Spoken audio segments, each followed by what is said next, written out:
Et là, il y a une tristesse qui arrive, mais je sais bien que cette tristesse, elle ne m'appartient pas. En fait, et c'est la maison qui suinte en fait cet état. Et en fait, les murs se sont imprégnés de ces vibrations et on peut les ressentir. On sent quelque chose, où on rentre dans une pièce, on se sent glacé. Je sens mais comme une espèce de douche froide qui descend, une colonne, je me sens pas bien, ça suinte de partout. Tout s'est apaisé. Le lieu était revenu vraiment, mais d'une tranquillité, d'une sérénité, et c'était incroyable. Par la Gestapo, et c'était son lieu d'interrogatoire. Et il y avait un jeune homme qui avait été torturé à mort, et en fait, qui était toujours présent là. Le lieu en lui-même va être un miroir en fait pour notre évolution intérieure.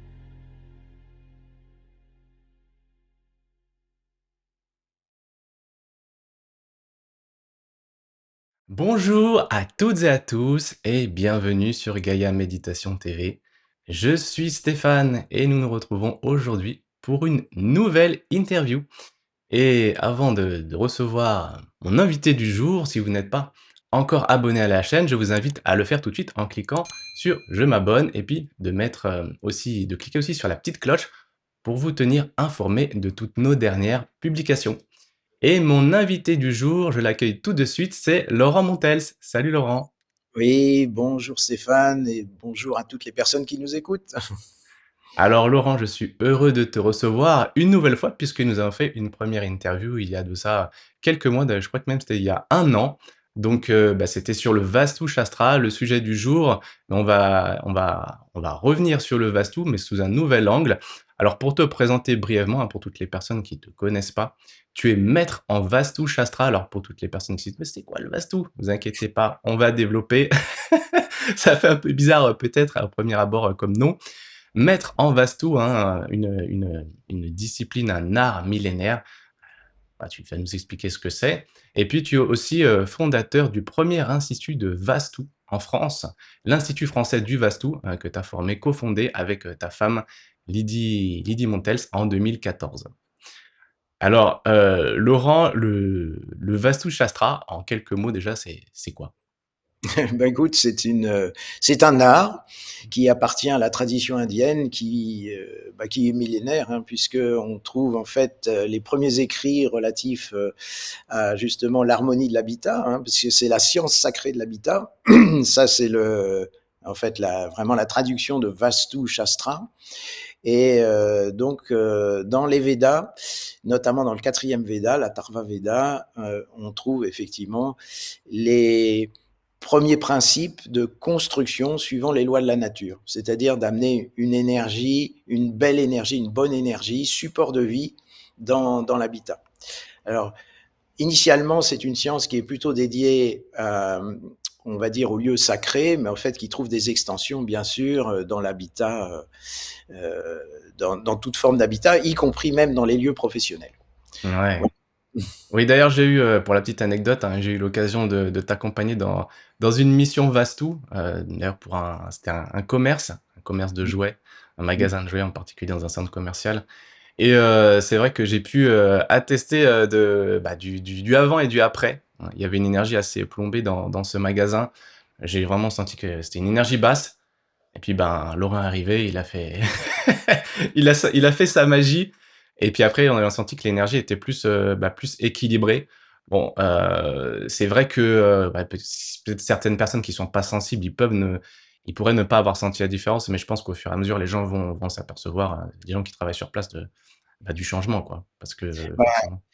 ce qui est déjà assez extraordinaire dans cette méthode, on va dire, de réhabilitation de l'énergie dans un lieu, c'est que c'est immédiat. C'est-à-dire que comme tu as pu le remarquer, en fait, voilà, on n'attend pas quelques semaines ou quelques mois. C'est pendant l'intervention, et je peux témoigner, hein, parce que j'ai quand même un grand nombre d'expertise dans la matière, que les personnes ressentent immédiatement en fait les changements. C'est assez bluffant, on peut dire. Mm. Oh, ouais, ouais, bah, j'ai pu te voir à l'œuvre, hein. Donc, tu poses différentes choses, hein. Il y a des petits cubes de granit, il y a des petits copeaux de C'est du marbre. ah! Du marbre, pardon. Du marbre, C'est parce pardon. Non, le granit hein, va pas avoir effectivement tout à fait le même effet parce que pourquoi le marbre? Parce qu'il y a un effet très spécial dû à cette roche, qui est ce qu'on appelle l'effet diamagnétique, qui est une résonance en fait avec le champ magnétique terrestre et qui va créer des lignes de force et qui va permettre ainsi de remettre les bonnes fréquences sur en fait sur l'habitat. Tout est d'une question de fréquence. Hein. C'est si la partition est mal jouée, c'est-à-dire que la construction n'a pas été, on va dire, dans des belles proportions, hein, ce qu'on appelle la géométrie sacrée, eh bien, ça apporte des dissonances, un petit peu comme en musique. Et puis, en fait, bah, cet art du Vastu Shastra, ça va être de remettre, en fait, les bonnes fréquences pour que ça joue juste. Et ça, tout le monde est sensible à ça. On le ressent. Mmh. Donc le marbre, oui, il y a quand même, bon, tu vas nous en parler peut-être un peu plus, dans par rapport à des les diverses histoires que tu vas pouvoir peut-être nous partager, parce qu'aujourd'hui, on va vous parler du Vastu Shastra, pardon, sous l'angle de la mémoire des lieux, hein. Donc, bon, on va développer un peu ce sujet, mais pour revenir à cette intervention, donc, la mission avec laquelle, enfin voilà, pour laquelle tu as été appelé donc dans ce magasin. Donc je t'ai vu poser donc des petits cubes de de marbre, Ah, pardon, des petits copeaux de cuivre et des mandalas d'ailleurs qu'on voit derrière toi, hein, mmh, et ici et là, et c'est vrai que, ce magasin, alors moi je le savais pas du tout, mais justement avant de venir, dans ce magasin, tu as envoyé, une, heu, une carte, on va dire, une cartographie, même des environs, où on pouvait voir un petit peu les réseaux, et on a vu qu'il y avait un cimetière énorme à côté. mmh, Et forcément, ça avait une influence, bah, voilà, une influence inconsciente. Les gens n'étaient pas au courant de ça, mais toi, tu as pu le neutraliser, et c'est vrai que ça, on va en parler aujourd'hui parce que c'est notre sujet du jour, c'est la mémoire des murs, et voilà, tu auras peut-être des cas où où il y a des maisons qui ont été, construites dans des endroits particuliers. Donc on va parler un petit peu, de tout ça aujourd'hui, et c'est vrai que je l'ai pas dit aussi, tu es aussi auteur, hein, un livre, qui s'appelle, Yoga et méditation, et le livre, Vastu Shastra, la médecine indienne de l'habitat. Voilà, qui est sorti, voilà, il y a eu plusieurs éditions, hein. Tu voulais nous dire oui. quelques mots peut-être? Bah, c'est-à-dire qu'en fait, c'est voilà, c'est pour un, disons pour le public, pour poser un petit peu les, on va dire les éléments diagnostiques, parce que la plupart des gens ont remarqué que quand ils rentrent dans un lieu, ils peuvent se sentir bien ou au contraire hein, se sentir, je dirais, tendus. Alors, il peut y avoir des impressions qui sont subjectives et objectives. C'est-à-dire que bon, si la couleur des murs te plaît pas, ben effectivement, tu peux avoir une impression, mais qui est très objective. Tu peux l'identifier. Mais il y a des lieux qui sont a priori très bien, avec une belle décoration, des peintures agréables, et pour autant, tu te sens pas bien à l'intérieur. Et j'ai tellement de témoignages aussi de personnes qui emménagent dans un nouveau lieu, et puis après quelques semaines, ils sentent une dégradation de leur énergie, ils sont fatigués, ils sont tendus. Il y a même ce qu'on appelle des maisons à divorce, c'est-à-dire en fait des maisons où ça exacerbe les conflits. Alors ça, on peut, quand on a une lecture vaste, on comprend en fait effectivement tout à fait pourquoi. Donc ça veut dire qu'il y a quand même des endroits qui, j'en reviens à cette vibration dont je parlais tout à l'heure, c'est une vibration qui est pathogène, qui peut même aller jusqu'à induire des maladies. Il y a des personnes qui peuvent tomber malades dans des lieux. Ouais. Bah, donc il y a différentes influences, hein, que tu vas corriger avec, le la ton intervention. Donc est-ce que tu voudrais bien nous donner, les 3 axes principaux, du Vastu? Et puis, nous parler un peu plus du coup de la mémoire des lieux qui est un des axes? Oui, il y a trois grands axes en fait sur le Vastu. Il y a ce qu'on appelle tout le lien au tellurique, à l'énergie de la Terre. Donc ça, c'est connu des géobiologues. Hein. Ce sont les réseaux, les veines d'eau qui peuvent passer sous la maison. On sait pertinemment que c'est pas très bon. Donc ça, c'est le côté plutôt géobiologique. Il y a le côté aussi structurel de la maison, c'est-à-dire c'est la conception même de la maison, comment elle a été proportionnée, comment elle a été orientée, où elle a été placée sur le terrain. Euh, et tout ça, bah, ça joue aussi une partition. Et puis, il y a ce volet, effectivement, de la mémoire des lieux, voire même des entités. Et c'est assez intéressant, c'est de voir les gens qui nous sollicitent à l'institut pour une consultation, parce qu'ils se sentent pas très bien, mais ils n'arrivent pas vraiment effectivement à identifier. Parfois ils disent, oh, j'ai une entité chez moi, mais en fait non, c'est plutôt la mémoire des lieux, qui est exacerbée aussi par justement une structure du bâtiment qui est pathogène, c'est-à-dire dans ses proportions, son orientation. Ah, oui. Éventuellement, même dans son organisation. Si on a mis, par exemple, la cuisine à l'ouest, eh ben, c'est pas très bon. Alors là, j'imagine déjà les personnes vont aller avec leur boussole dans la maison ou dans l'appartement, puis se dire où est ma cuisine. Et ça, c'est assez facile à trouver parce qu'il suffit de se mettre au milieu en fait de sa maison, prendre la boussole, et la boussole vous montre l'ouest, le nord, l'est et le sud. Et ben, à partir de là, vous pouvez effectivement placer les différentes pièces et avec leurs fonctions. Et si vous avez la cuisine qui est plutôt vers l'ouest, eh ben on dit que ça décompense, par exemple, la santé. Mmh. Donc vraiment, bah, cet aspect, bah, structurel, mais bon, il y a une composante d'un peu tout, hein, qui fait qu'on va se sentir bien dans un endroit ou pas. Et d'ailleurs, je vous invite, les amis, à aller voir, hein, cette première interview qu'on avait faite avec Laurent, il y a quelque temps de ça. On va vous mettre aussi un lien dans la description, comme ça vous pourrez un petit peu voir, ces autres aspects du Vastu qu'on a développés. Et aujourd'hui donc la mémoire des lieux, alors qu'est-ce que c'est que la mémoire des lieux, globalement? Tu en as dit quelques mots, mais est-ce que tu voudrais bien développer un petit peu, pour qu'on comprenne Alors bien? oui, ben, avec plaisir, hein. La mémoire des lieux, c'est en fait l'influence de l'humain sur les lieux. Hein, parce qu'on dit que les lieux nous influencent, mais c'est à double sens, c'est-à-dire que nous-mêmes nous influençons les lieux. Alors là, je voudrais faire juste un petit aparté parce que ça peut paraître un peu étrange en fait de se dire, ben quand même, comment la matière peut être garder des impressions en fait de nos actions. Ben je ne sais pas si certains connaissent les travaux de Masaru Et moto? Emoto, voilà, je cherchais son nom, Masaru Emoto, oui. sur la mémoire de l'eau. Mmh. Donc là, il a fait des expériences justement pour voir qu'en fait, quand euh, on sur différents échantillons d'eau, si on les confrontait à une certaine expérience, notamment des musiques, alors différents types de musique, et la cristallisation en fait de l'eau donnait des formes très très différentes, soit très harmonieuses, mais parfois très déstructurées. Et puis il y a aussi un prix Nobel qui s'appelle Luc Montagnier, qui Mmh. a parlé aussi de la mémoire de la matière, notamment la mémoire de l'ADN. Mmh. C'est extrêmement intéressant. Donc, donc là, on a déjà une approche un peu plus scientifique euh, et de façon très subjective. Moi, je suis arrivé maintes fois dans des lieux. J'arrive, je suis en forme, voilà, comme on dit, j'ai la banane. Et puis, en fait, je rentre dans la maison, je me mets tout de suite mes petits capteurs, en fait, j'ouvre vraiment pour rentrer en communication. J'aurais même envie de dire en communion avec la maison. Et là, il y a une tristesse qui arrive. Mais je sais bien que cette tristesse, elle ne m'appartient pas. Mmh. En fait, et c'est la maison qui soigne en fait cet état. Et après, si on pose des questions aux personnes qui habitent et qui connaissent un petit peu l'historique, eh ben, il y a peut-être eu des personnes âgées qui ont souffert d'une longue maladie et où il y a eu beaucoup de souffrance, de la tristesse, de l'abandon peut-être. Et en fait, les murs se sont imprégnés de ces vibrations et on peut les ressentir.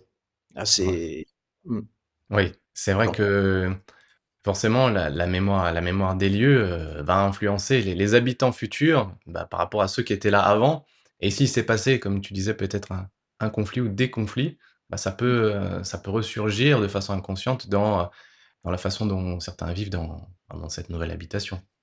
Alors ça va dépendre bien sûr aussi je dirais des nouveaux arrivants. C'est-à-dire Mmh. que si ces personnes sont pas trop, je dirais, c'est pas une question de sensibilité, mais on peut avoir des accroches par rapport à certains événements. Et là, nous sommes très différents les uns des autres. C'est-à-dire que on peut être sensible à telle influence et pas à telle autre.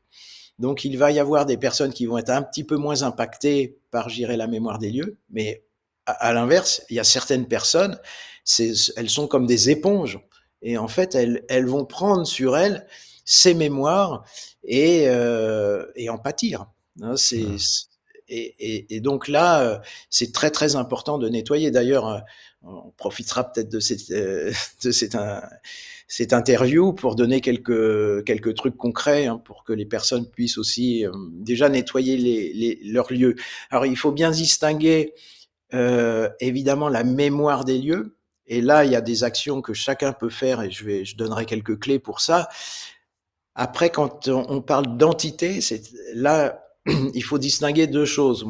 Pour moi, il y a les voyageurs, c'est-à-dire des entités qui peuvent ne faire que passer, parce qu'il y a un monde invisible dans notre monde, plus matériel, et ça, c'est pas forcément très gênant, et d'ailleurs, toutes les entités, enfin toutes ces, entités subtiles ne sont pas forcément négatives, hein, il y en a aussi des très positives. Euh, mais il faut distinguer aussi ce que j'appelle le colocataire subtil, c'est-à-dire celui qui est vraiment en place, qui est lié généralement d'ailleurs à une expérience passée de quelqu'un qui a vécu mais qui est resté dans le lieu. Et là, ça peut poser problème. Là, c'est un petit peu plus compliqué à gérer, je dirais, par soi-même. Et il faut mieux faire appel à quelqu'un qui connaît cette matière et qui peut gérer ce genre de situation. Ouais, bah, d'ailleurs, est-ce que tu aurais une histoire particulière qui t'a marqué en Ah, rapport, avec, notamment, bah, je sais pas, une entité ou des entités, où les personnes pensaient que, voilà, c'était lié peut-être à des réseaux telluriques ou la structure de la maison, ou vice alors, versa d'ailleurs, peut-être, hein? en général, vraiment, pour distinguer un petit peu, puis je vais raconter une anecdote.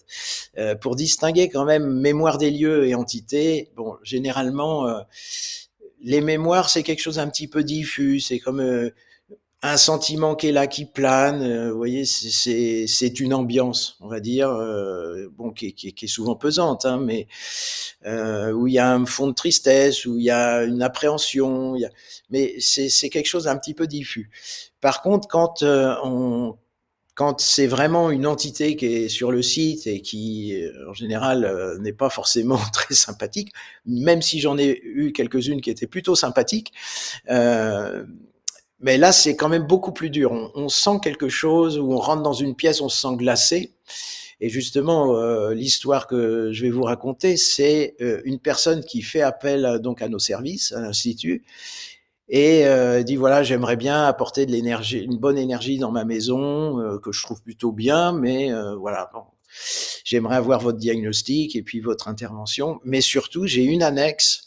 Je peux même à peine rentrer dans le lieu. Dès que je rentre, je suis totalement glacé, et je suis mais vraiment très très mal à l'aise. Donc je vais sur le site, je visite la maison et je rentre dans cette annexe, et là effectivement je sens mais comme une espèce de douche froide qui descend, une colonne, je me sens pas bien, ça suinte de partout. Ah, c'est vraiment vraiment très très désagréable. Et donc bon, je décide donc d'entreprendre un nettoyage de cet endroit. Déjà, ça c'est quelque chose que les gens peuvent faire pour nettoyer le lieu, hein, ce sont des préalables. C'est poser aussi des bougies, notamment sur les axes cardinaux, c'est-à-dire au nord, au sud, à l'est, à l'ouest, pour essayer de faire une figure géométrique entre les différentes flammes qui vont pouvoir interagir les unes avec les autres, hein. C'est la flamme d'une bougie dans la symbolique, c'est très fort, c'est très puissant. C'est pour ça d'ailleurs que dans les lieux saints, en général, on met beaucoup de cierges, et, euh, et puis là, je récite des mantras, enfin des chants traditionnels qui sont justement pour nettoyer les lieux. Et puis, au bout d'un moment, alors j'avais sollicité la personne aussi qui m'avait demandé de nettoyer le lieu, d'être présente.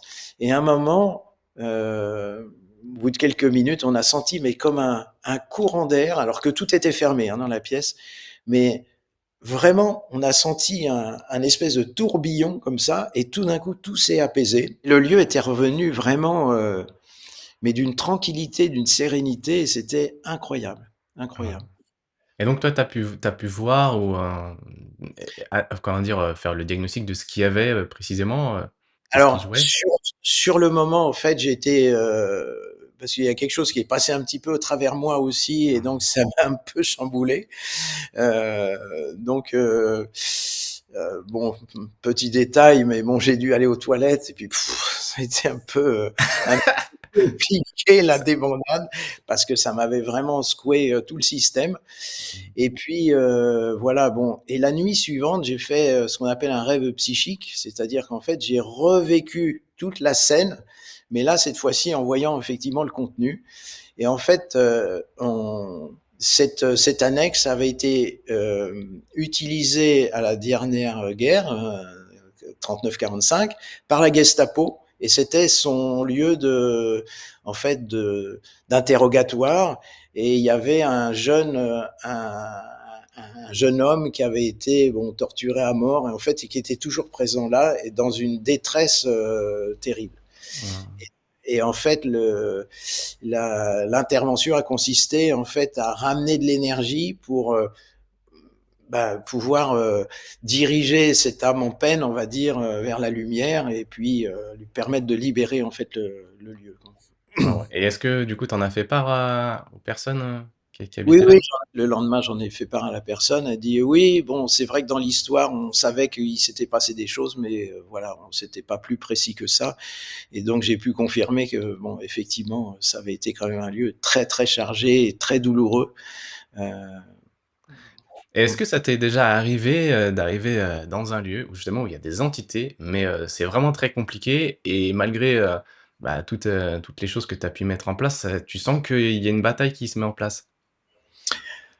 oui, parfois, ça tient aussi aux personnes vivantes dans le lieu. Moi, là, je me souviens d'une maison en région parisienne où, en fait, la dame avait perdu son mari 2 ans plus tôt. Le mari était toujours là, mais en fait, il était vraiment retenu heu, par en fait cette femme. Et donc, il fallait un petit peu agir des 2 côtés, quoi. C'est-à-dire, amener effectivement de la vibration sur le lieu pour faciliter le passage du défunt. Mmh. Mais en même temps, on a discuté un petit peu parce que là, par contre, j'avais vraiment l'info qui m'était arrivée directement sur place.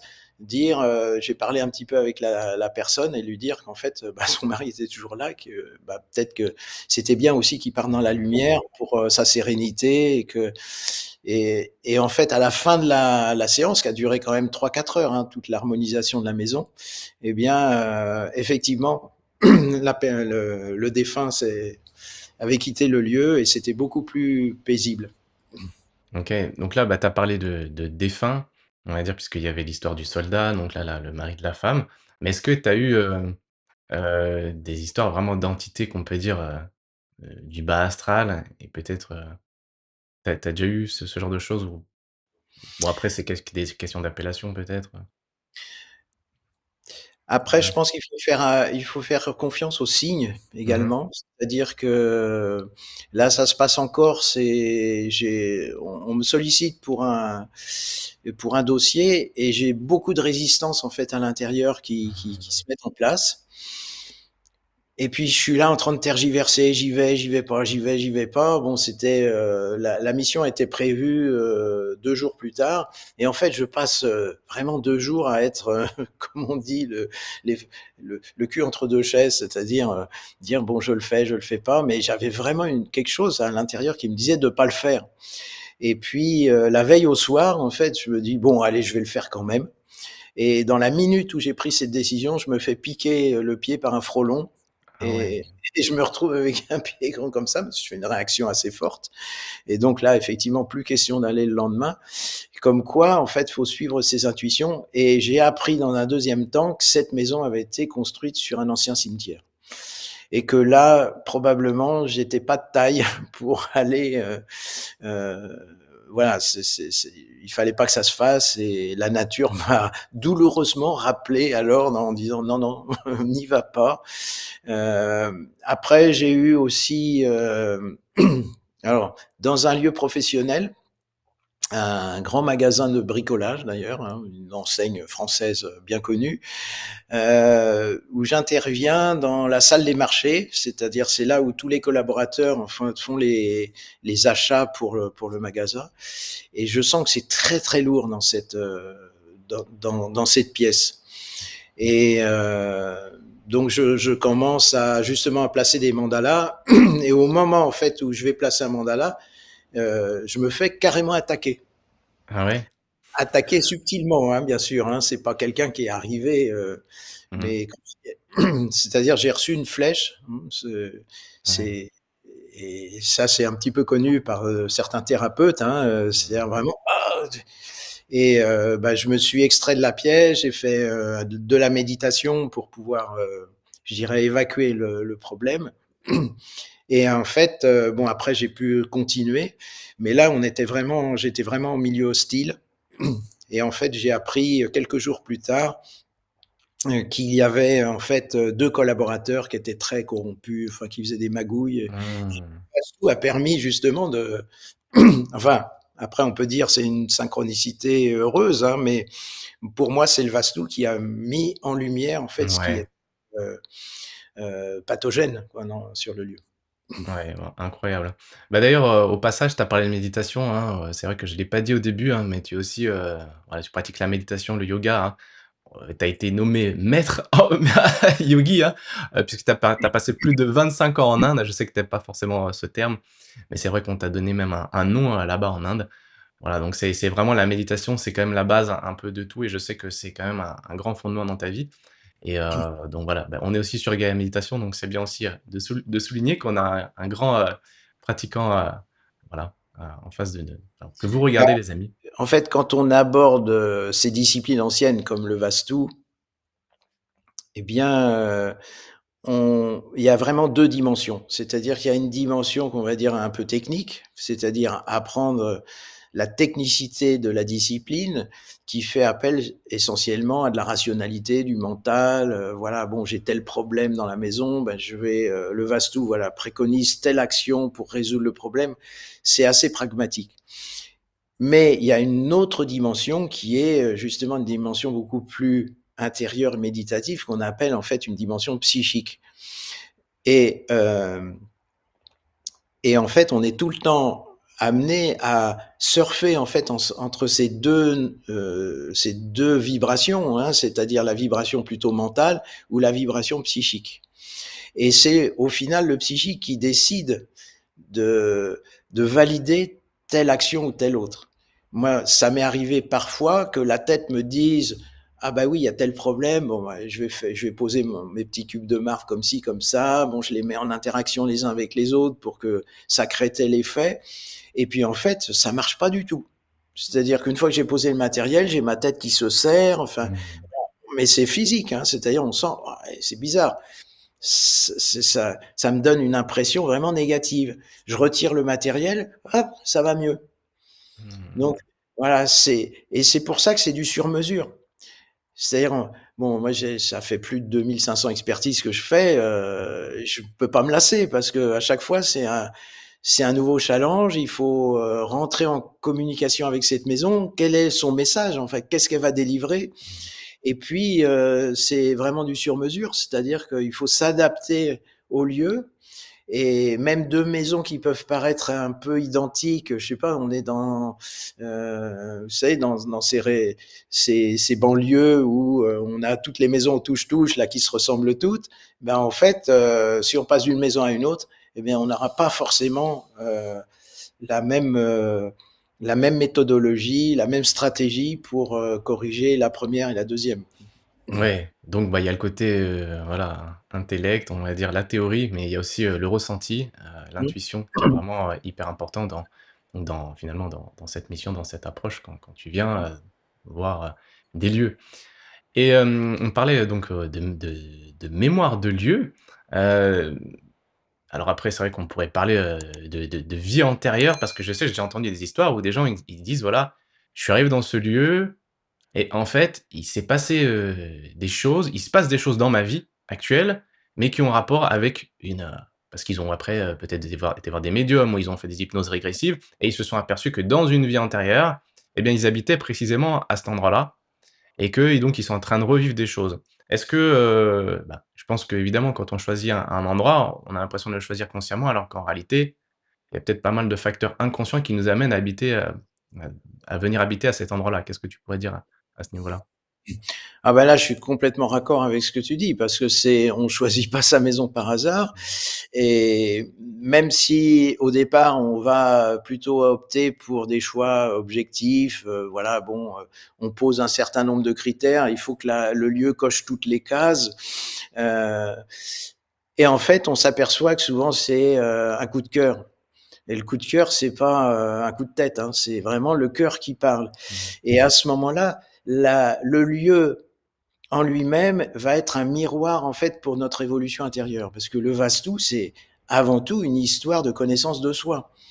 Qu'on soit consultant, enfin ou étudiant dans cette discipline, c'est une démarche de connaissance de soi. Et la personne qui va rentrer dans ce lieu qu'elle va institutionnaliser comme son chez moi, son chez soi, c'est très fort, hein, parce que quand on dit c'est chez moi, vous voyez, c'est en lien avec le moi. Et et en fait, cette maison, elle est certainement pas parfaite au point de vue de l'énergie. C'est un petit peu comme les rencontres de personnes, hein, on rencontre un compagnon, une compagne, c'est pas la personne qui est parfaite, mais elle est parfaite pour pour soi parce que en fait, bah, dans la vibration, ça va matcher. Mais c'est surtout que la personne va être ou la maison va être un miroir de certaines problématiques aussi, et donc c'est une histoire d'évolution au travers de la maison. Ah oui. C'est vraiment intéressant parce qu'elle va peut-être avoir des défauts, mais qui vont appuyer justement sur les endroits qui sont un petit peu sensibles pour les mettre en lumière et qu'on ait une opportunité de faire un travail intérieur. Mmh. Mmh. Ça peut être des mémoires aussi, c'est-à-dire que peut-être qu'il s'est passé un événement, un peu dramatique dans cette maison-là et qu'elle va en fait réveiller une mémoire ancienne, heu et ça va nous amener, eh ben, à travailler sur cet aspect-là pour dénouer l'énergie, pour s'en libérer. Ouais, tu as un exemple par exemple, enfin tu as une histoire particulière en rapport avec ça justement? Peut-être des gens qui étaient en conflit, qui allaient divorcer et toi tu es intervenu voilà, où tu as compris qu'il y avait quelque chose qui s'était passé avant ou Alors, bah, ça, c'est super intéressant, les maisons à divorce, parce que ouais. d'ailleurs, c'est très connu par les agents immobiliers parce qu'ils ont régulièrement la même maison à vendre, tous les 2 3 ans. Hem Et on a eu alors, quand le Vastu arrive dans un lieu, en fait, c'est un accélérateur. C'est-à-dire que ça ça va, booster ce qui est juste pour les personnes. Alors, si les personnes sont effectivement dans une maison déjà pas mal en tension et qu'eux-mêmes, subissent en fait ces tensions, quand on va réduire, je dirais, quand on va ramener de l'harmonie dans le lieu, eh bien, on va, quelque part diminuer les tensions en fait et les gens peuvent se retrouver. Mais parfois, ça nous est arrivé, c'est qu'on fait un vastou et dans le mois qui suit, les gens divorcent. Ah oui, ouais, parce que ça devait se passer quoi. Parce que ça devait se passer et en fait, on était dans un espèce de statu quo, pas très sain où, on n'arrive pas vraiment à prendre les décisions. Mais en fait, c'est pas le vastou qui fait divorcer, bien sûr, c'est que c'est là, Ouais. mais quelque chose qui doit s'actualiser et c'est intéressant parce que ça fonctionne dans les 2 sens. C'est-à-dire, on a vu aussi des couples qui étaient un peu, bancals et puis, en fait, le vastou arrive. Il y a effectivement un moment un petit peu, je dirais de remue-ménage. Comme je dis souvent, ça secoue un peu le cocotier mais en fait, après, on se retrouve vraiment. Et parfois, bah, effectivement, ça actualise quelque chose qui, de toute façon, devait se passer. Et Ouais. c'est un booster d'évolution, hein. Oui, ça réaligne. Et ça va vers toujours ce qui est juste, en fait, pour Mmh. les Oui, bah, la dernière fois, tu m'avais fait part aussi de cette histoire de cet entrepreneur qui avait fait appel à toi et quand je personnes. t'avais posé la question: «Est-ce que, ça marche toujours? Est-ce qu'il y a toujours quelque chose de positif?» Et puis tu m'avais parlé de cet entrepreneur qui t'avait appelé et puis son chiffre d'affaires après, une fois que tu sois une fois que Mmh, tu as pu intervenir dans son lieu, et ben, son activité a continué à décliner et mmh, puis il t'a appelé, il t'a dit: «Ouais, je mmh. pensais que ça allait aller mieux». Et puis toi, tu l'avais fait part justement de cette sagesse en fait, Bon, auprès ça, de toi. c'est assez rarissime, hein, comme exemple, mais parce que Mmh. la plupart du temps, ça va beaucoup Ouais. mieux après. D'ailleurs, moi, je dis toujours, quand j'interviens dans les lieux professionnels: «Attention, il y aura peut-être un petit peu de remue-ménage dans l'équipe». Mmh. Parce que ça va clarifier, en fait, les situations et s'il y a quelque chose qui n'est pas correct, pour le lieu et bien, il y a toute chance pour que ces personnes partent et là, j'ai beaucoup, beaucoup d'exemples, hein, Oui, oui, oui. qui illustrent ça.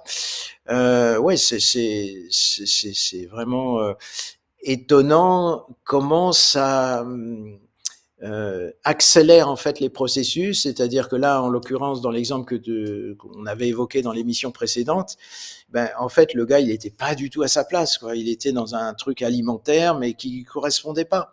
C'était pas dans son, on va dire, dans son dharma, dans sa direction d'évolution. Et là, le Vastu, bah, il a précipité, en fait, quelque chose qui, de toute façon, serait arrivé, mais peut-être un an plus tard, avec beaucoup plus de problématiques. Et j'insiste bien, le Vastu ne laisse jamais quelqu'un sur le bord de la route. Mmh. J'ai vu des choses un peu compliquées où les gens, bah tiens, là encore, ça date de avant-hier. Je téléphone pour prendre des nouvelles en fait à un entrepreneur chez qui je suis intervenu. Il a plusieurs entreprises et l'une d'entre elles c'était compliqué et je lui demande bah, comment ça se passe et il m'a dit bah après le Vastou ça a été la révolution. J'ai pratiquement eu 50% du personnel qui a changé. Ça m'a causé beaucoup de stress. Mais aujourd'hui, j'ai une équipe formidable. Le chiffre d'affaires, bien sûr, est remonté. Enfin, et il est super content. Mais voilà, ça peut passer par une phase un petit peu difficile. À titre personnel, moi j'ai vu aussi des personnes qui sont en plein questionnement. Et souvent le Vastu, il entre dans la vie des personnes quand ils sont, voilà, ils sont en transition, puis ils ont Ouais. besoin peut-être d'un coup, vous voyez, d'un coup d'énergie, d'un coup euh, un coup de pouce pour pouvoir partir dans telle direction ou prendre telle décision. Combien de personnes ont changé aussi de métier dans le semestre qui a suivi un Vastou, Ouais. c'est vraiment étonnant, hein. Bah, Vraiment. justement pour revenir à cet exemple de la personne tout à l'heure puisque, on disait que son activité avait décliné, mais en fait, finalement, il a trouvé sa voie après. C'est ce qu'il t'avait dit, hein? Oui, oui, Il oui, confirmait oui, ça, mais hein? C'est ça? je l'avais eu au téléphone, je crois, c'est Mmh. quelques mois plus tard. Il dit: «Bah, vous savez, en fait, j'ai rebondi, j'ai eu un truc assez incroyable qui m'est arrivé, une info, j'ai retrouvé un boulot, mais là, je m'éclate, je suis à Ouais. ma place et merci le Vasto au final». Ouais, ça l'a réaligné, on va dire. Ouais. Et quelle est la différence, voilà, je pense qu'il y a beaucoup de personnes qui nous regardent, ils vont me dire: «Ah, je connais le feng shui, mais je connaissais pas le vastu». C'est quoi la différence entre les 2? Parce que là, tu nous parles vraiment de choses, de changements immédiats et puis, voilà, quelle est la différence avec le feng shui? Alors, on a beaucoup de personnes qui viennent se former chez nous à l'institut qui viennent du feng shui d'ailleurs, Mmh. il y a à peu près trois quatre grands axes, on va dire, de gens qui nous sollicitent pour se former. Mais on pourra en parler un petit peu plus loin. Euh, le feng shui est très en relation quand même avec l'astrologie. C'est-à-dire en fait en fonction de cycles. Et donc, on va préconiser telle organisation de l'habitat en fonction de telle période de l'année ou d'une année sur l'autre, il va falloir changer. Pour s'adapter en fait à l'énergie selon les concepts du feng shui. Et ça fonctionne. Mais je dirais qu'il y a une contrainte qui est justement temporelle, c'est-à-dire il faut adapter en fonction des conditions astrologiques. Sur en Vastu, on va pas s'occuper de la date de naissance de l'habitant, enfin ou des gens qui sont là. On va vraiment soigner l'habitat dans sa structure, mais vraiment dans ses fondations. Parce que imaginons qu'une maison, elle est en diagonale par rapport aux axes cardinaux. C'est-à-dire qu'au lieu d'être bien alignée suivant nord-sud, est-ouest par rapport à ses murs extérieurs, bah, on la déporte de 45 degrés, elle va être en ce qu'on appelle en hyperdynamique, ce qui n'est pas une maison très, très confortable. Et bien ça, on va pouvoir corriger. Alors ça ne veut pas dire qu'on est capable de mettre la maison sur des roulettes et de la ramener dans un axe plus propice, mais il y a une méthodologie qui permet de modifier en fait de réaligner cette maison. On voit qu'en fait avec le Vastu, on est très structurel. À partir du moment où la pièce de marbre ou la pièce de cuivre reste en place, eh bien c'est pérenne. Moi, je reviens pas hein, quand je fais une intervention. Je vais pas dire je reviens dans 6 mois parce qu'il faudra réajuster ci ou ça. Mmh. Non, c'est euh, la musique est juste. Elle était fausse quand je suis arrivé. Quand je repars, on sent que c'est aligné. D'ailleurs, les gens témoignent, hein, disent ouais, je me sens beaucoup mieux, c'est plus paisible. Ce que t'as pu ressentir d'ailleurs Ouais, hein, exactement, oui. dans ce lieu. Eh bien, tu reviens une semaine, un mois, une année après, ça n'a pas bougé. Ouais. C'est ça, c'est vraiment, c'est vraiment bluffant, quoi, de voir cette pérennité en fait de la correction. À quoi faudrait faire attention, par exemple, si on compte acheter, voilà, une maison ou un appartement? On a parlé tout à l'heure, de cimetières, des maisons construites sur des cimetières. Alors là, si on a cette information-là, je pense que toutes les personnes qui nous regardent vont pas dire: «Ah super, c'est sur un cimetière, je vais m'amuser, je vais acheter cette maison». À quoi faut faire attention en particulier? Je sais pas moi, si même il y a un hôpital pas loin, un tribunal, un poste de police. Est-ce qu'il faut faire attention à tout ça et quoi faut faire attention globalement? Bah, c'est ce qu'on appelle les zones d'influence, hein. C'est-à-dire qu'en fait, il y a, bon, effectivement, un hôpital, c'est quand même un lieu qui est un peu compliqué en termes d'énergie parce que c'est un lieu de souffrance. On va pas à l'hôpital quand tout va bien. Euh, Ça peut être aussi des endroits de conflit. Bon, quand on est un poste de police, ben, c'est pas facile. Bon, sur les cimetières, c'est un petit peu encore différent, mais euh, là aussi, ça va dépendre beaucoup de ces influences. Moi, j'aime bien prendre le parallèle avec la nourriture, par exemple. T'as des personnes, elles vont, si elles font un écart, qu'elles mangent un truc trop gras, enfin, voilà, ou et qui leur convient pas, elles vont tout de suite décompenser, ça va pas aller du tout. Puis il y a d'autres personnes, elles vont pouvoir aller au fast-food tous les jours et puis, bon an mal an, ça passe, même si ça peut se discuter sur du long terme. On voit bien qu'on n'est pas très, très égaux, hein, je vais prendre un autre exemple, ces fameuses lignes à haute tension. Mmh. Bon, là, on est sur un sujet un petit peu sensible parce que euh, suivant les paroles officielles ou non officielles, on peut avoir des points de vue différents. Mais bon, il y a des personnes qui ont des problèmes de santé quand elles sont très proches en fait de ces perturbations électromagnétiques. Eh bien, il y a un petit peu deux façons d'envisager les choses. C'est soit on se dit je veux du préventif et à ce moment-là on cherche un endroit effectivement, alors peut-être pas une zone blanche, hein, mais quand même un lieu où il y a de la nature autour, on n'a pas une antenne de téléphonie qui est juste dans le pré d'à côté. Enfin, on va chercher quelque chose qui nous paraît assez sain, assez safe. Ou alors, pour différentes raisons, on peut pas faire autrement. On hérite d'une maison et puis, bah, voilà, on veut s'installer là, mais il y a cet inconvénient. Bah là, il faut vraiment faire appel, je dirais, à un spécialiste. Alors, on peut être effectivement sollicité pour ce genre de choses. Et moi, j'ai traité pas mal de lieux où il y avait des influences électromagnétiques pathogènes. Les gens le ressentaient, hein. Et après intervention, bah, ça allait beaucoup mieux. Mmh. Donc, on peut soit faire du préventif, mais parfois il y a pas, on n'a pas trop de choix, on peut pas déménager, c'est compliqué, et puis on fait à ce moment-là du curatif. Le préventif est toujours évidemment mieux que le curatif, mais on fait quand même des très très belles choses avec le Vastu. C'est vraiment une discipline puissante, vraiment. Ouais, ouais, j'ai pu en attester et témoigner. Quel est le lieu le plus insolite où tu es intervenu? Ouf. Alors sur 2500 dossiers, j'aurais ah, j'avais un lieu en région parisienne. Enfin là, ça défile dans la tête. Là, j'en vois plusieurs. Alors, Après, il faut distinguer. Tu as des lieux extrêmement forts en énergie.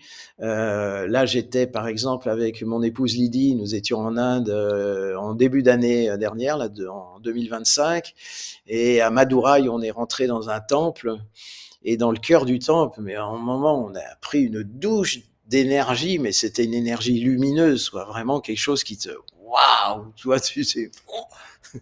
Donc, tu vois, tu as des lieux comme ça qui sont extrêmement puissants en termes d'énergie. Donc ça, c'est remarquable, quoi. Tu peux pas passer à côté.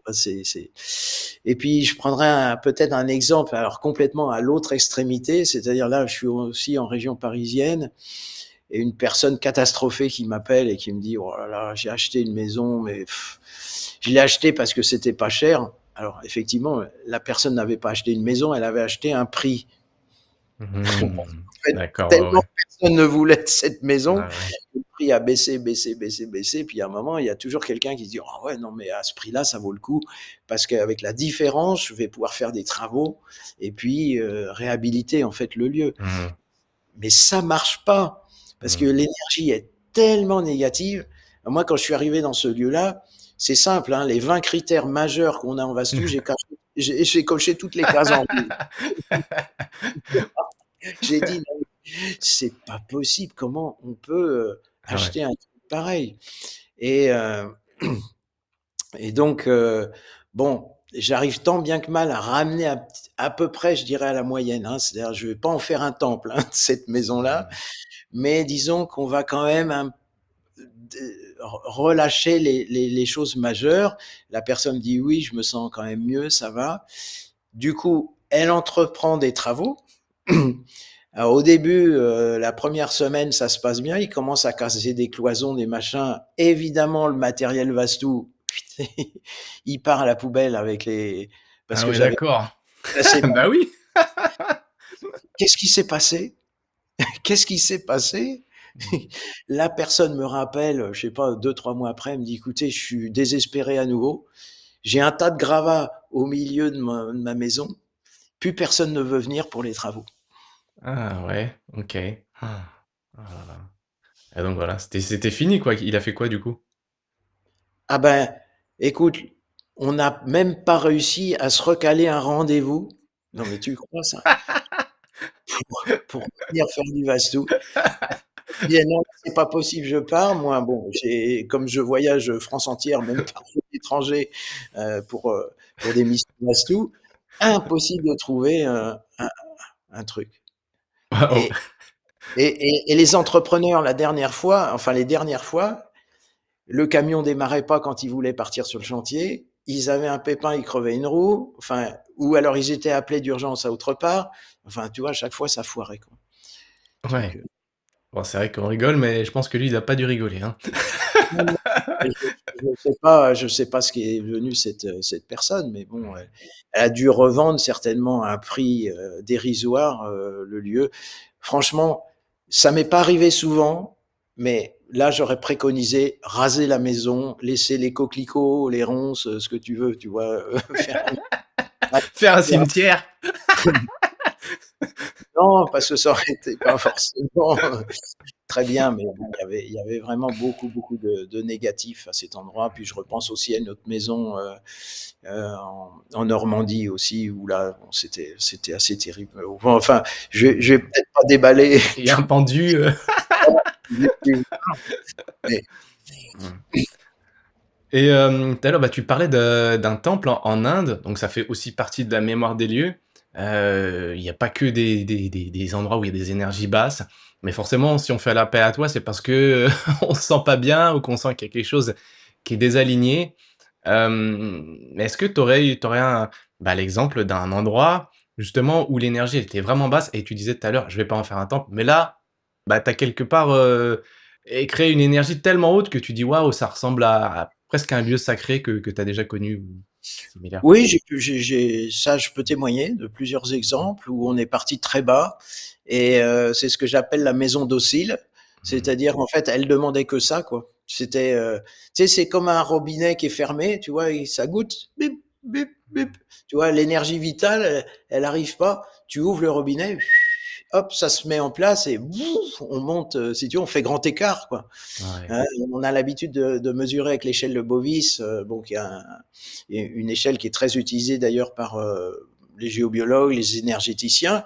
Tu pars t'es dans la zone rouge, quoi. Tu vois, t'es à 2000, 4000, voire des fois même en infranoir, quoi. T'es à zéro.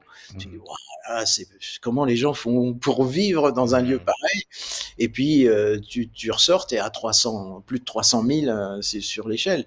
Ça paraît fou, hein, mais c'est de cet ordre-là. Hein. Quand tu ramènes l'équilibre énergétique, comme en plus la résonance de la Terre, elle monte en vibration Mmh. ces dernières années, hein, ce qu'on appelle la résonance de Schumann, eh bien, c'est elle demande que ça en fait la maison. Mmh. C'est hop, on ouvre le robinet, hop, on modifie quelques petites choses, ouf, et ça y est, c'est parti quoi. C'est un Mmh. lieu vivant. C'est un lieu vivant. Et Alors j'aimerais bien donner ces peut-être quelques petits bah, trucs oui, aussi c'est ce que pour j'allais dire. Est-ce que tu as des petits conseils justement à donner pour toutes les personnes, qui nous regardent? alors déjà, si vous pouvez faire un petit peu de méditation, tu vois? Voilà. Qui Mmh. viennent chez toi ou qui viennent Ouais. chez nous, mais Bah, oui, c'est faites vrai. faites quelque chose. Parce que la méditation, eh bien, c'est aussi un apport de vibration haute. Et comme on voit bien que dans la mémoire des lieux, ben, l'humain est très influent sur le lieu, eh bien, si vous faites de la méditation, le lieu, il va se charger en énergie positive. Donc ça, c'est déjà une chose. Et puis, après, il y a un entretien aussi de la maison. Donc ça, c'est fumigation de sauge ou palo santo. Moi, je conseille de faire ça une fois par mois, voire peut-être 2 fois par mois. Ou si vous avez eu des invités qui sont venus à la maison, puis vous avez l'impression qu'ils ont laissé un petit peu leur valise, vous Mmh. voyez, énergétique, c'est un petit peu chargé. N'hésitez pas à faire justement une fumigation. Ça, c'est pour moi, c'est la douche en fait de l'habitat. Hein, c'est un entretien. Après, quand c'est vraiment un petit peu plus lourd, un peu plus costaud, les bougies, c'est très bien. Mmh. Et les chants. Alors, si vous êtes un petit peu relié à la tradition chrétienne, ben, mettez un Ave Maria. Ce sont des chants puissants qui sont très beaux vibratoirement. Si vous êtes un peu connecté à la tradition indienne, mettez le Mrityun Jaya Mantra, hein, qui est un mantra traditionnel très puissant de nettoyage. Vous le mettez, hein, vous allez sur YouTube, vous pouvez trouver Mrityun Jaya Mantra, M-R-I-T-Y-U, Mrityun, oui, c'est ça, Jaya. Peut-être que tu pourras le mettre dans, Ouais. dans, dans les commentaires. Mmh. Et c'est puissant, hein, ça nettoie.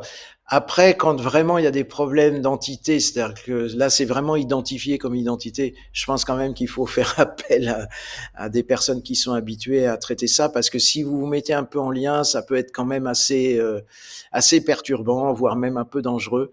Donc, et puis sur le structurel aussi, c'est-à-dire si la maison elle est mal orientée, mal proportionnée, bon, là, on est quand même dans le domaine du spécialiste. Hein. Je vais Mmh. pas donner une recette de cuisine. Vous avez bien compris d'ailleurs que nous-mêmes, en tant que spécialistes, on peut pas appliquer des recettes de cuisine Mmh. puisque parfois, il faut s'adapter au lieu et qu'au lieu de passer comme ça, bah, il faut passer comme ça ou comme ça. Vous voyez? Donc ça nécessite en fait une technicité et vraiment un savoir-faire. Bah, d'ailleurs, si on souhaite à faire appel à toi, on fait comment? Bah, il faut prendre contact avec l'institut, donc c'est Institut français de Vastou, hein, vous Point tapez ça .com, sur ouais. Google, vous allez nous trouver. Et puis l'institut, ben, il y a 2 axes principaux. Il y a d'une part l'aspect de consultation, c'est-à-dire Mmh. qu'effectivement, bah, j'aimerais bien avoir un diagnostic, une intervention. Donc bon, il y a un petit protocole à suivre parce qu'on a besoin de quelques éléments, hein, d'avoir l'adresse postale. Bon, si c'est une maison avec un terrain, bah, quand on a la parcelle cadastrale, c'est génial, c'est bien. Mmh. Puis un petit descriptif. Bon, c'est assez simple, hein, en 2-3 minutes, c'est rempli. Et puis on fait ça rapidement, souvent dans les jours qui suivent. Vous avez ce qu'on appelle un diagnostic de vie, c'est-à-dire on liste les grandes problématiques qu'on a pu voir sur l'habitat et on propose effectivement un prix pour intervenir. Alors j'insiste, c'est une intervention sur place, hein, c'est pas voilà, je vais intervenir à distance. non pas que je critique cette manière de faire, mais de par mon expérience aussi, je sais que les interventions à distance, elles vont pas forcément bien tenir dans le temps. Elles Ouais. peuvent être efficaces dans l'instant, on peut sentir des choses, mais il faut intervenir dans la matière. C'est pour ça qu'on met du marbre, du cuivre, c'est vraiment et Ouais. sur site quoi, il faut se déplacer. Et puis, l'institut a une deuxième vocation, c'est évidemment de former des personnes. Mmh. Et là, on a, je dirais, on a 4 grands profils, qui viennent nous voir. Bon, peut-être en premier lieu, c'est toutes les personnes qui ont un lien à l'habitat. C'est-à-dire, bon, les architectes, architectes d'intérieur, on a pas mal d'architectes d'intérieur qui viennent, se former chez nous, mais ça peut être, tout métier, tout corps de métier qui est en lien avec l'habitat. On a des agents immobiliers, on a, là actuellement, on a une femme qui est peintre, qui est peintre en bâtiment, hein, qui vient, qui se forme chez nous. On en a même 2 en ce moment qui sont dans ce domaine-là. Donc ça, c'est les gens liés à l'habitat. Après, on a les thérapeutes. Moi, c'est comme ça, hein, que je suis venu en fait, hein. C'est parce que là, il y a 30 ans, quand j'ai rencontré le maître Vastou, il me disait que lui, il soignait les maisons. Et comme je suis un professionnel du soin, ben, je me suis dit, tiens, c'est intéressant. Donc ça, alors qu'on soit dans l'Ayurveda ou pas, hein, d'ailleurs, toutes les médecines, évidemment plutôt alternatives, bah, c'est super intéressant quand même d'avoir aussi une formation par rapport à l'habitat. Parce que si vous faites un soin, mais que la personne, elle rentre dans son lieu qui est, on va dire, énergétiquement pourri, négatif, Mmh. ben, en fait, les soins qu'on va prodiguer, il y a forte chance pour qu'ils tiennent pas non plus. Donc ça, c'est les professionnels du soin. Ensuite, il y a ce que j'appelle les électrons libres, c'est-à-dire des gens qui sont pas du tout dans ces domaines, mais qui s'intéressent à l'énergétique ou qui ont parfois ils sont dans un boulot, moi ce que j'appelle les bullshit jobs, c'est-à-dire un boulot alimentaire, mais en fait ils sont pas heureux, quoi. Ils sont pas bien. Mmh. Et puis en fait, dans l'enfance, ils avaient ce contact à l'énergie, ils Mmh. avaient ces, voilà, cette sensibilité, mais qu'ils ont étouffé. Et puis, voilà, ils sont partis dans des trucs alimentaires. Et en fait, bah, le Vastu est une possibilité, hein. Ouais. Et puis il y a les gens qui viennent alors du feng shui, de la géobiologie, ça c'est le quatrième axe, hein, qui sont déjà très impliqués dans l'énergétique de l'habitat et qui sentent que bon peut-être qu'il faudrait ouvrir aussi ou compléter. Souvent les géobiologues nous disent ça, ils disent ce que je fais c'est super, je sens que ça bouge l'énergie, mais j'ai l'impression qu'il manque quelque chose. Et Mmh. effectivement, hein, la maison qui est en diagonale, un géobio, il sait pas gérer. D'ailleurs, quelqu'un en feng shui va pas non plus pouvoir agir sur spécifiquement ce Mmh. point-là. Donc voilà. Et puis peut-être pour conclure, tu sais, l'époque, on entend parler beaucoup d'intelligence artificielle aujourd'hui. Mmh. Et c'est vrai qu'il va y avoir quand même pas mal de métiers qui vont être un petit peu mis à mal Mmh. par cette intelligence artificielle parce que tout ce qui est justement de la technicité très reproductible qu'on peut analyser, où on peut avoir je veux dire un critère d'action de manière statistique, bah, l'IA, elle est très performante pour ça et elle va prendre ton job à un moment ou un autre. Mmh.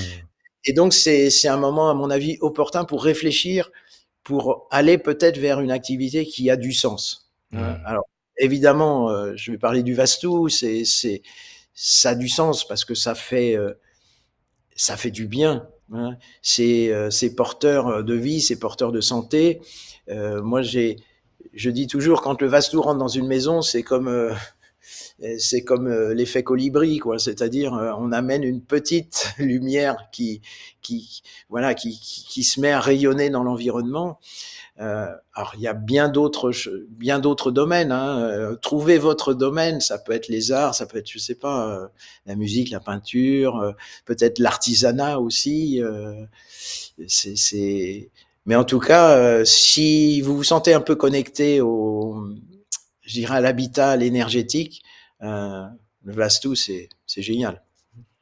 Et ben voilà les amis, Pour une consultation ou si vous vous sentez appelé par, une potentielle vocation dans le Vastou, Institut français de Vastou.com. Il y a des formations d'ailleurs prochainement, hein. Il y en a au mois de mars. Au mois de mars, Celle de mois de mars, 2026. on est pratiquement guichet complet. Enfin, je pense qu'il doit nous rester 2-3 places Mmh. maximum parce qu'on prend pas non plus des groupes très Mmh. très importants parce que dans la formation, en fait, il y a un système de compagnonnage. C'est-à-dire qu'en Mmh. fait, on fait pas juste du PowerPoint expliqué théoriquement. Nous accompagnons, Lydie et moi, chaque étudiant, en fait, même pour les premiers dossiers sur place. Donc c'est vraiment un enseignement personnalisé et sur le système du compagnonnage. Donc c'est pour ça aussi qu'on prend pas énormément de personnes par session. Mais après, si bon, mars, c'est vrai que c'est dans pas longtemps. Puis je vous dis, il doit rester au maximum 2-3 places. Mmh. Enfin, si vous vous sentez appelé, tentez votre chance et contactez-nous. Sinon, il y a une autre session après en juillet et puis on a une en automne. On fait en fait 3 sessions de formation dans l'année. Merci Laurent, Institut français de Vastou.com. Vous allez sur ce site, vous verrez toutes les informations. Laurent, bah, tu l'as dit aussi, tu étais dans le soin. C'est vrai que je l'ai pas mentionné, mais on l'avait mentionné évidemment dans la première interview, hein. Tu étais, dentiste, chirurgien, dentaire à la base, voilà. Ouais, c'est la profession, on va dire, la plus officielle, mais Voilà, j'ai beaucoup exercé aussi la médecine chinoise, qui est aussi un art traditionnel, voilà. et puis aussi la méditation que je considère comme une forme de médecine. Donc dans le soin de façon globale et puis, voilà, au fur et à mesure des années, il y a eu ce déclic avec, bah, ce maître en vasto que tu as rencontré en Inde, je crois que c'était en 96, C'est ça. qui t'a amené et tu as pu voir et constater, ressentir les bienfaits d'une intervention vasto. Le avant, après et moi aussi j'ai pu, constater ça et Mmh. bah, déjà je te remercie pour, pour tout ce que tu nous as partagé, aujourd'hui, Laurent, et puis, bah, dans l'interview, précédente aussi, hein, je vous invite à aller voir l'interview précédente, les amis, si vous l'avez pas encore vue, on vous mettra un petit lien en dessous, la vidéo et bah, les amis, hein, si ça vous a plu, vous mettez un petit like sur la vidéo, mettez-nous un petit peu dans les commentaires ce que vous avez pu, penser. Si vous avez des questions éventuellement, partagez cette vidéo au maximum pour que l'information se diffuse. Plus on a d'informations, hein, plus on s'enrichit et plus on se renforce et plus on peut trouver aussi, avoir une plus grande clarté mentale, je dirais et puis, mieux s'orienter, dans la vie. Merci encore Laurent, du fond du cœur et puis, ben, je te laisse, le mot de la fin. Ben, écoute, déjà un grand merci pour ce partage. Et puis, bah, je dirais, on est en début d'année, prenez soin de vous. Je- voilà. Et puis, euh, essayez autant que possible justement de trouver du sens un maximum dans vos projets parce que c'est important d'être porté et quand on est à sa place en fait la vie en fait la magie de la vie nous ouvre des portes hein. C'est voilà donc prenez soin de vous et on vous souhaite le meilleur.